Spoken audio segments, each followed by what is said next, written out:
Hi, Neville Knights. Mr. Askelson here. It's kind of a cold day out. It is Wednesday, April 15th, 2020. Snowy and cold. I'd like to sit by the fireplace all day, but that's not how we're going to learn and grow. So let's go over and check our matrix and see what we're working on in math today. Hi, second graders. Let's take a look at our matrix and see what we're working on for Wednesday. It says lesson 2. And if you remember on Tuesday, we started lesson 2 doing the guided practice. And today it's going to be a continuation of lesson 2. But today we're going to do the independent practice numbers 2 through 5 on pages 537 through 538 in your math packet. And then complete the right math activity on the bottom of page 538. So yesterday we were talking about tally charts and picture graphs. And so we're going to do the same thing today.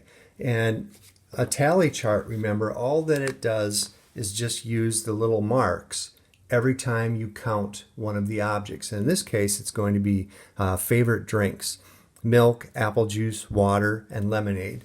You're going to take the tally marks and draw a picture that represents those tally marks into the picture graph. And here's a little key that says each drink equals 1 vote.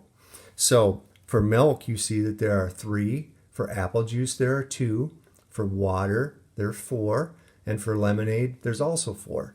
So come up with a picture that you can use to represent the drinks, and then each drink will count for 1 vote. Same thing on the second part down here. This time, though, we're talking about favorite sports: baseball, basketball, soccer, and football. Taking the tally marks, transferring them over into a picture graph. The picture represents the tally mark. And down here, each ball, so you're going to draw a picture of a ball for each one of these sports, and then that will count, each one will count as 1 vote.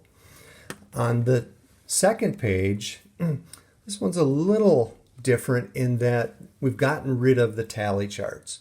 It says use the information to make a picture graph. And we've got a story, kind of a story problem here, and you can see it's talking about favorite flowers.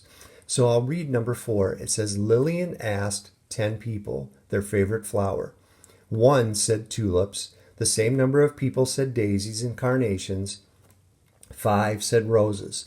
So the first thing you have to know is that how many people total were asked these questions. And there are 10 people. So you know that when everything is put into your picture graph, there's going to have to be a representation for 10 people.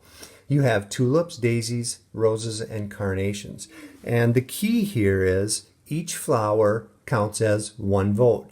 So you're going to be drawing flowers into the picture graph to represent the number of people that selected or said that this was their favorite flower. So picture graph goes in here.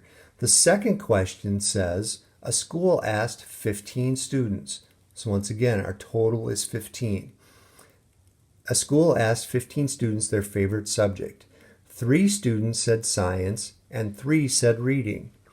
1 less person said art than math. So we've got 4 subject areas: math, science, reading, and art. And this time you're just going to draw a book, and each book would represent 1 vote. So use the cube method if you can, a little bit of it at least, to identify your numbers, and then make sure when you're done, for number 4, it works out to being 10 people, and in the bottom, 15 students total. Hope that helps explain. Remember to do the right math on the bottom of the page. And the right math question just says, explain how picture graphs can be more helpful than tally charts.